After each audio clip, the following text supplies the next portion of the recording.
ہم لوگ نئی دہلی سے ٹرین میں چلے، اس ٹرین پہ بھی اٹیک ہونا تھا، ہمیں کوئی پرواہ نہیں تھی، اتنا جذبہ تھا، اسی میں خوش تھے۔ آسائشیں کم تھی لیکن محبتیں زیادہ تھیں۔ قائد اعظم جو تھے میرے لحاظ سے ولی تھے۔ قائد اعظم جیسا کوئی لیڈر ہی نہیں مل سکتا۔ گاندھی کہتے ہیں 1000 نہرو ہو، قائد اعظم ایک ہی بہت ہے۔ جو جذبے والے لوگ تھے وہ نہیں رہے۔ کرپشن ایسی تھی جس نے پوری قوم کو تباہ برباد کر دیا۔ لیکن کرپشن کرنے والے بھی تو آپ کی ہی جنریشن کے لوگ۔ سکھوں نے بھی کانگریس کے ساتھ اور گاندھی کے ساتھ مل کے بہت ظلم کیے ہیں، انہوں نے پورے خاندانوں کو شہید کیا۔ لوگوں کی سوچ جو ہے نا وہ بہت ہی دنیاوی چیزوں میں زیادہ لگ گئے۔ جو مقصد تھا پاکستان بننے کا اس کو بھول گئے۔ پاکستان آپ نے کیسا پایا؟ کیا بتائیں، تباہی کی طرف جا۔ السلام علیکم۔ وعلیکم السلام۔ کیا حال ہے آپ کے؟ الحمدللہ۔ 1947 میں جب آپ لٹا کر کراچی پہنچے اور آپ نے کہا کہ جس گھر میں گئے وہاں پہ دروازے بھی نہیں تھے اور ایک بن رہے تھے، ابھی بن رہے تھے، اور ایک ایسا گھر چھوڑ کے آنا جہاں پہ زندگی بالکل سیٹ ہے، ہم تو سوچ بھی نہیں سکتے، ہماری جنریشن تو سوچ بھی نہیں سکتی تھوڑا سا چینج ہو اور ہمیں کوئی پرواہ نہیں تھی، اتنا جذبہ تھا مطلب اتنا جذبہ تھا، اسی میں خوش تھے کہ اپنے ملک میں آ گئے۔ کوئی ایسا احساس ہی نہیں تھا کہ بھئی غلط ہو گیا یا کچھ ہو گیا، نہیں، خوش تھے، اسی میں مست تھے۔ تمام لوگوں کے یہی حالات۔ قائد اعظم کو آپ نے دیکھا؟ ان سے میں نے قائد اعظم کو میں نے دیکھا، میرا خیال ہے یہ 16 اگست ہے جب وہ ماری پور میں انہوں نے لینڈ کیا۔ اب بھائی مجھے لے کر گئے تھے تو میں سیڑھیوں کے ساتھ ہی کھڑا ہوا تھا اور قائد اعظم اتر رہے تھے، پیچھے محترمہ فاطمہ جناح تھی، وہاں دیکھا۔ اس کے بعد 2 دن کے بعد انہوں نے اسٹیٹ بینک کا افتتاح کرنا تھا، وہاں پر گیا ہوں۔ اب بھائی مجھے ساتھ لے کے جائے گا، قائد اعظم کے جنازے میں بھی میں تھا۔ تو آپ نے قائد اعظم کو بچپن میں دیکھا اور پھر آپ ان کے جنازے پہ بھی تھے، اس ٹائم پہ لوگ کس طرح قائد اعظم کو لیتے تھے ایز اے لیڈر، یا ابھی والے حالات؟ قائد اعظم جو تھے میرے لحاظ سے ولی تھے۔ قائد اعظم جیسا کوئی لیڈر ہی نہیں مل سکتا، دنیا میں نہیں مل سکتا۔ گاندھی کہتے ہیں کہ 1000 نہرو ہو، قائد اعظم ایک ہی بہت ہے۔ اتنا زیادہ مطلب ہے قائد اعظم کا، کیا کہیں ان کے بارے میں، ان کی شخصیت ہی ایسی تھی، انہوں نے اپنی ہر چیز اس ملک کے لیے قربان کی ہے۔ قائد اعظم سے زیادہ مالدار کوئی انڈیا پاکستان میں نہیں تھا، وہ چاہتے تو ٹاٹا اور ان لوگوں سے زیادہ بڑے ہو سکتے، لیکن انہوں نے سارا پیسہ، ہر چیز اس ملک کے لیے قربان کر۔ آپ نے بہت بڑی بات کی ہے کہ قائد اعظم جو تھے وہ ولی تھے، لیکن ان کے اوپر تو بڑے بڑے فتوے لگ چکے ہیں، آپ اس چیز کو وہ فتووں کی بحث ہے، اللہ جانتا ہے اور وہ جانتا ہے، فتووں کو چھوڑ دیں، فتوے تو ہر ایک کے اوپر لگتے ہیں۔ لیکن میں چاہوں گی کہ آپ اس کو ایکسپلین کریں کہ آپ انہیں کس لیول پہ جا کے ولی کہتے ہیں۔ ایک تو یہ قائد اعظم نے جب لندن میں خواب میں حضور صلی اللہ علیہ وسلم کو دیکھا کہ جاؤ تم انڈیا اور پاکستان کے لیے کام کرو، اور کسی شخص کے خواب میں نہیں آ سکتا۔ ایک ولی چوزن، ایک مطلب ہے ایماندار، دیانتدار، بے لوس، ایسے لیڈر پیدا نہیں ہوتے۔ گاندھی اسی وجہ سے کہتے تھے کہ مسلم لیگ میں چاہے 1000 نہرو دے دیں، لیکن ایک قائد اعظم ہمارے پاس آ جائے تو پاکستان نہیں بن سکتا۔ آپ نے انکل اپنے زمانے میں، اپنے بچپن میں آپ ظاہر دہلی بھی رہے اور پھر پاکستان آئے، تب بھی مائنورٹیز بہت زیادہ ہوں گی، ہندو اور سکھ اور مسلمان، جیسے ہم نے سنا ہے اور موویز میں دیکھا ہے کہ ساتھ ساتھ رہتے تھے۔ اس وقت آپس میں سلوک کیسا تھا؟ آپس میں مطلب دہلی میں ہمارے پڑوسی ہندو تھے، اوشا باجی کہا کرتے تھے، ہم انہیں مطلب ہے اتنے تعلقات تھے جیسے جو مرضی ان کے ساتھ چلیں، گھر میں چلے جائیں، کھائیں پیئیں، مطلب کوئی ایسا وہ نہیں تھا۔ اور ان کا ایک یہ واقعہ، میرے نانی کے بھائی، میرے نانا، ہم جب سب گھر سے وہاں سے نکل گئے، وہ کہیں کام کے لیے گئے ہوئے تھے، جب وہ پہنچے ہیں تو ان کے پیچھے ہندو لگے ہوئے تھے۔ انہوں نے، جو پڑوسی ہمارے تھے، ان کے والدین، انہوں نے کہا بابا جی آپ آ گئے ہیں، آپ کہاں تھے؟ آپ کے پیچھے ہندو لگے ہوئے ہیں مارنے کے لیے۔ انہوں نے ان کو ایک بہت بڑے ٹرنک کے اندر چھپایا۔ رات کے 12 بجے ان کے داماد جو تھے، پائلٹ تھے، وہ ان کو چھپا کے لے ایئرپورٹ گئے اور وہ اپنے ہی طیارے میں لے کر کراچی ایئرپورٹ پہ پہنچے اور ان کو ہمارے یہاں گھر پہنچایا. تو اس وقت سکھوں کے ساتھ تعلقات بھی اچھے تھے؟ سکھوں کے ساتھ سکھوں نے بھی نہ کانگریس کے ساتھ اور گاندھی کے ساتھ مل کے بہت ظلم کیے. اتنے ظلم کیے ہیں انہوں نے, اتنے لوگوں کو, پورے خاندانوں کو شہید کیا. یہ تو بعد میں اب ان کو احساس ہوا ہے سکھوں کو کہ یہ ہم نے کتنا غلط کیا تھا. اور آپ نے وہ زمانہ بھی دیکھا, وہ کہانیاں سنی اپنے بڑوں سے, جہاں پہ ٹرینز کے اندر کہا جاتا ہے کہ لوگوں کو قتل کیا گیا, گلے کاٹے گئے, بچوں کو اٹھا لیا گیا, کڈنیپ کیا گیا. کیا ایسی کہانیاں آپ نے سنی؟ بہت, بلکہ میرے اپنا گھر میں کام کرتے تھے, ان کا پورا خاندان ختم ہوا, وہ اکیلے ہمارے ساتھ آئے. اور ایسے لوگ بھی تھے جو اپنے رشتے وہاں چھوڑ کے آئے, جن کی آدھی فیملی یہاں آ گئی اور آدھی وہاں رہ گئی. وہ زیادہ تر یو پی وغیرہ میں, حیدرآباد, دکن وغیرہ میں ایسے لوگوں میں, اور بھوپال میں میرا خیال ہے وہاں ابھی بھی مسلمان ہیں جو کہ فیملی وہاں چھوڑ کر آ گئے تھے, جو پاکستان کے لیے زیادہ محبت رکھتے تھے. انہیں کہا ہم پاکستان ہی جائیں گے. یہ چیزیں ہیں اپنی جگہ پر. 1965 کی جنگ آپ نے دیکھی, کہاں تھے آپ, کیا کر رہے تھے اس وقت؟ میں اس وقت یونیورسٹی میں تھا, تو لیکن رات بھر جاگنا, بلیک آؤٹ ہونا, وہ جذبہ اتنا زیادہ ہوتا تھا. کچھ جنگ ایکسپیکٹ کر رہا تھا اس وقت پاکستان؟ ہاں, پاکستان مطلب ہے کوئی ایسا وہ نہیں تھا, اور ان کو بھی پتا تھا. ساز و سامان کے لحاظ سے کم تھے لیکن جذبات بہت تھے.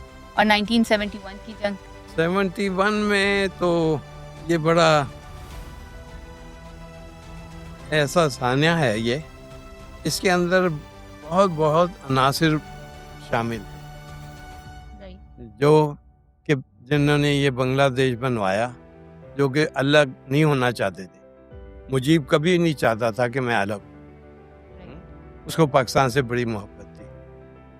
لیکن ایسے عناصر تھے جنہوں نے اتنی نفرتیں پھیلائی ہیں, کچھ حد نہیں. وہ نفرتیں پھر ایسٹ پاکستان کی صورت میں, بنگلہ دیش کی صورت میں, اور پھر جو وہاں ویسٹ پاکستانیوں کا قتل ہوا, اور اس میں زیادہ تر انوالو جو تھے وہ انڈین تھے.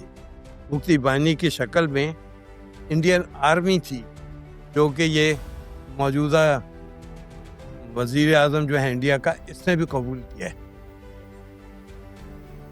وہ انڈین آرمی کو مفتی بانی کی صورت میں بھیجتے تھے اور وہ قتل عام کرتے تھے. بنگلہ دیشی نہیں اس میں انوالو تھے. اور جب بنگلہ دیش جو اس وقت ایسٹ پاکستان تھا, ہم سے الگ ہوا, اس وقت قوم کا کیا جذبہ تھا؟ جو آپ کی جنریشن تھی جس نے اتنی قربانیاں دے کے ملک لیا تھا, اس کا کیا فیلنگس کیا تھی؟ وہ بنگالی بھی جو تھے, بنگلہ دیشی بھی اس وقت پاکستانی تھے, ان کو بھی بڑا دکھ تھا, اور بھی بڑا دکھ تھا. لیکن پیچھے جو سیاسی طور پہ جو لوگ تھے جو نہیں چاہتے تھے کہ مل کے رہیں, اس میں پنجابیوں کا بھی بڑا قصور ہے. آپ 1971 میں خود کہاں تھے 1971 میں, اور آپ نے کیا جنگ میں اس وقت تک آپ نے جوائن کر چکے تھے کہ نہیں؟ 71 میں میں سیکٹری 2 قوم کار کمانڈر کراچی تھا. قوم کار کے ساتھ میں رات کے 2-3 بجے ان کے ساتھ نکلا کرتا تھا. ساتھ وہ مجھے لے کے جاتے تھے, اور پوری ساحلی پٹی, ہمالیہ ہے, منوڑا ہے, دوسرا ہے, ہاکس بھی ہے, پورا ہم رات کو راؤنڈ لے کر پھر میں ان کے ساتھ آیا. میرا ٹرانسفر ہو گیا تھا ایسٹ پاکستان. کب ہوا ایسٹ پاکستان؟ یہ 70 میں ہوا تھا. اچھا, رائٹ. میرے مطلب ہے مجھے نیول سیکٹری وہ کہنے لگے بھائی جاؤ, کل لاسٹ پلین ہے, تم ہی بس رہ گئے ہو, فوراً جاؤ. میں مطلب ہے اپنے باس سے کہا, میں کہا سر نیول سیکٹری مجھے کہہ رہے ہیں فوراً جاؤ, تم کل لاسٹ پلین ہے. ان کا صاحبزادے تم بیٹھ جاؤ, تم نہیں جاؤ گے. انہوں نے منع کر دیا, یہ نہیں چاہے گا. میں نہیں جا سکا. پھر میرے ساتھ کے جتنے بھی اور لوگ تھے وہ سب چلے گئے, وار ہو گئے. میں نے بعد میں پوچھا وار کے بعد ان سے, میں کہا سر آپ نے مجھے کیوں نہیں جانے دیا؟ کیونکہ میں ایز اے سیکرٹری ٹو قوم کار بہت چیزیں ڈیل کرتا تھا. انہوں نے کہا انڈینز نے تمہارا نام نوٹ کیا ہوا ہے, بنگلہ دیش میں انڈینز نے, میں نہیں چاہتا تھا کہ تمہارے ساتھ کوئی ایسا واقعہ ہو, اس وجہ سے میں نے منع کر دیا تھا کہ تم نہیں چاہو. خیر یہ بات ہو گئی. پھر یہ 70 کے اندر ہی میری شادی کی جو ڈیٹ تھی نا 11 دسمبر, یہ 1 سال پہلے رکھی تھی. تو میں نے ایسے ان کہا, میں کہا سب وار ہو رہی ہے, یہ پوسٹ پون کر دیتے. انہوں نے کہا پوسٹ پون کرنے کی کیا ضرورت ہے, تم جاؤ نکاح کرو واپس آ جاؤ. میں اپنے آفس سے 12 بجے نکلا, جا کے یونیفارم چینج کی, شیروانی پہنی, نیو ٹاؤن مسجد میں گیا. افسر کچھ یونیفارم میں, کچھ ویسے, کچھ میرے دوست, سارے مسجد جمع ہو گئے. وہاں مولانا یوسف بنوری مرحوم, انہوں نے میرا نکاح پڑھایا. نکاح پڑھا کے گھر آئے. گھر آ کے میں پھر واپس آفس. تو آپ نے بس درمیان میں بریک کے اندر اپنی شادی, بس یہی تھا. اور اس زمانے میں یہ ایکسیپٹیبل تھا, دونوں فیملیز کو کوئی مسئلے نہیں ہوئے, آپ کو کوئی مسئلہ, ہمارے آپ کی لیے دلہن کو کوئی مسئلہ نہ ہوا. اس وقت سوچ ایسی تھی, کوئی مسائل ہی نہیں ہوتے تھے. پاکستان امپورٹنٹ تھا, مثبت سوچ ہوتی تھی ہر ایک کی.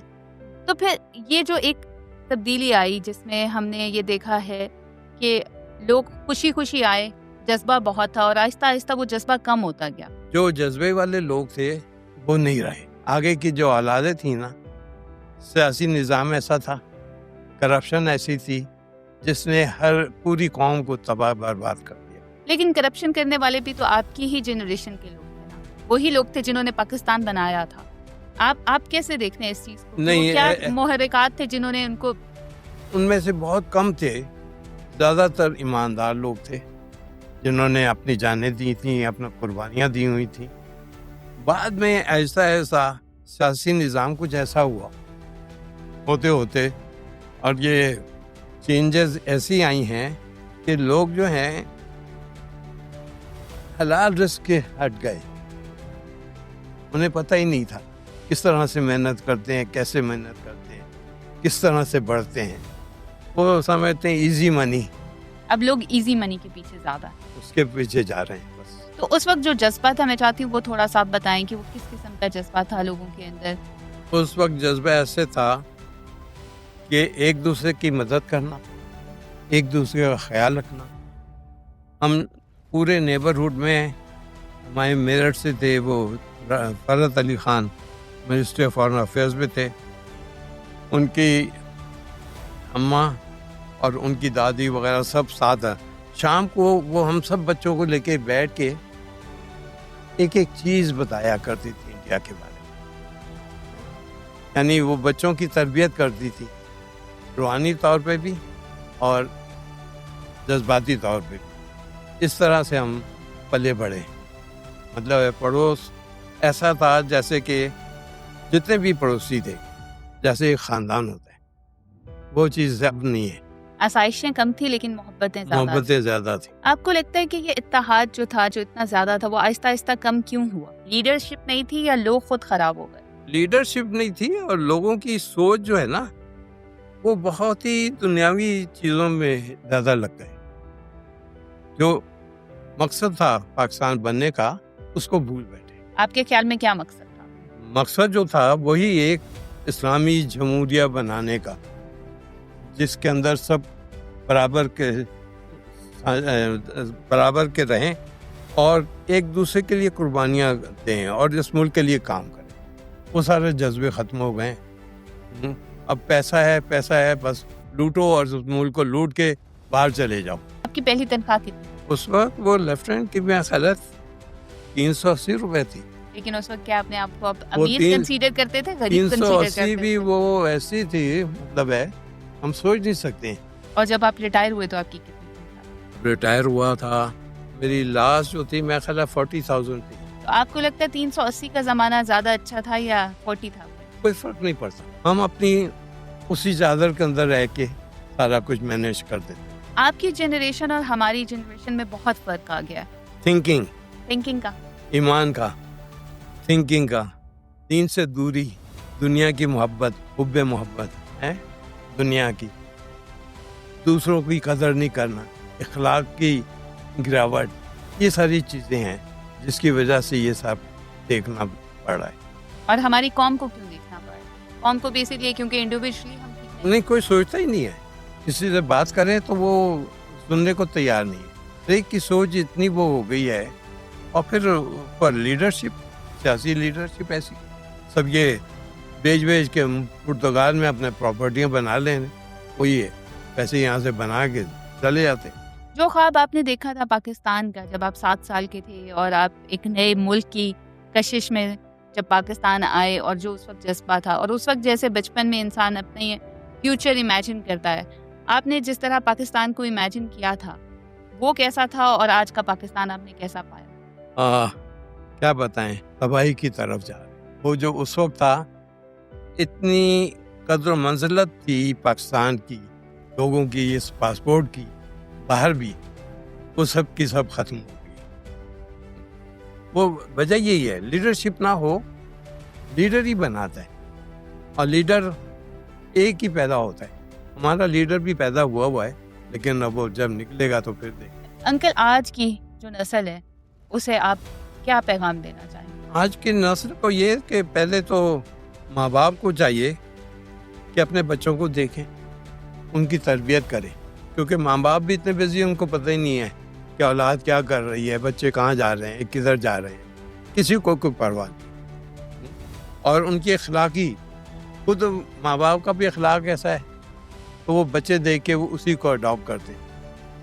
اخلاقی تربیت بہت ضروری ہے، ان کا کردار بنانا بہت ضروری ہے، ماں باپ کرتے ہیں.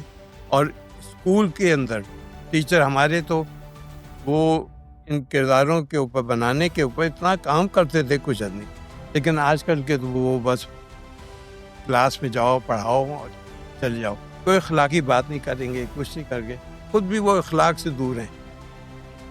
اللہ رحم کرے کہ صحیح لوگوں کو.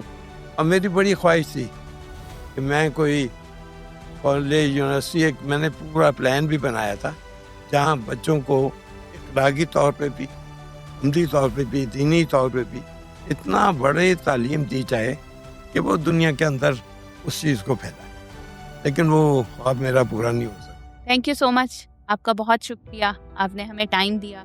چلیں آپ نے ہمارے لیے یہ ایک یادگار بن گئی.